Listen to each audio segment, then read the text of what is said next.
If mathematicians are collectively devices for turning coffee into theorems, as Alfred Rényi once remarked, phone patents and purchase agreements are devices for turning patents into gobs and gobs of cash.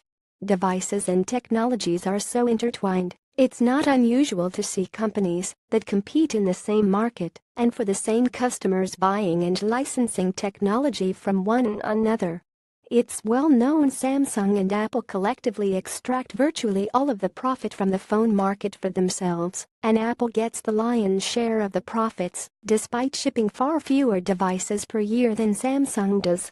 In fact, things are lopsided enough. Samsung may make billions more in profits from owning the iPhone X screen than it will off its own Galaxy S8 devices, even though it earns much more per device on the Galaxy S8. Samsung is expected to earn $110 per iPhone X sold, compared with $202 in estimated earnings based on the value of the technology in the Galaxy S8. That's the word from Counterpoint Technologies, a research firm that worked with the Wall Street Journal to develop its predictive model.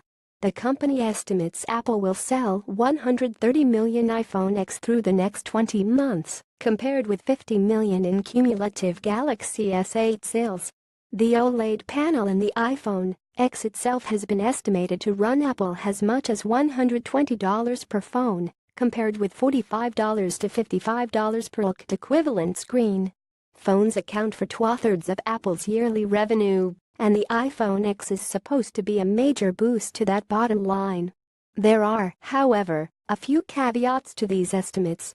First, we don't know how many iPhone X Apple is planning to field, or if the company's supplies are constrained in ways it can't control. If Samsung's OLED panels or another component are difficult to build and remain that way, Apple won't be able to sell as many phones. Second, we don't know if the iPhone X will have the same 20-month lifespan as other phones. Here's Apple's current product line. Base models only. The iPhone SE is $349, the iPhone 6s is $449, the 6s Plus is $549, the iPhone 7 is $549, and the iPhone 7 Plus is $669. The iPhone 8 is $700 new, while the 8 Plus is $800. Then you've got the iPhone X, waltzing in at $1,000, but is it ever going to make sense to cut the price on the iPhone X to, say, $900, while introducing a new model for $1? Cause a move to clear inventory? Maybe. As an ongoing strategy, probably not. High-end products are typically end-of-lifed as opposed to downmarketed. Intel didn't exactly hold a clearinghouse sale for its head desktop line when it introduced new parts. It just launched new parts and retired the old ones.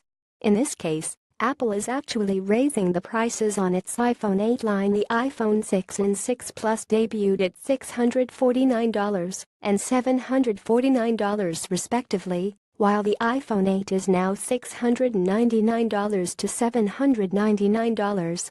For a look at how these new phones stack up against the Galaxy Note 8, check our comparison of the three devices. The screen is gorgeous, even with the little notch. The really interesting question is this: what does Apple do if the majority of its customers leap for the highest-end product and eschew the iPhone 8? If its manufacturing is unconstrained, this is pure upside for Apple, but it does present something of a problem going forward. Specifically, it suggests the iPhone 8 and 8 Plus are actually too cheap if customers flock to higher-priced options. That doesn't mean Apple would automatically kill off its regular products. But I suspect the anniversary iPhone will do one of two things: either it'll signal to Apple its phone prices are actually too low and should be higher, or it'll prove to be a one-off product that Apple launched as a special edition, with its features and capabilities waterfalling down to the iPhone 11 or 9, or whatever designation Apple chooses to use.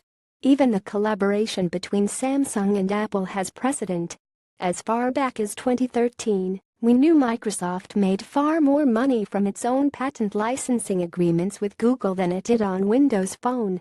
This led to the odd situation where Microsoft, a company competing with Google for the mobile market, found it more advantageous to license its technology to its competitor at an estimated rate of $5 to $15 per phone than to slug it out in court in an attempt to deny them the right to use whatever patents or licensing was covered in the agreement. Phones are, by their nature, an incredibly compact series of patent circuits, and a number of companies can make various claims to the technology inside them.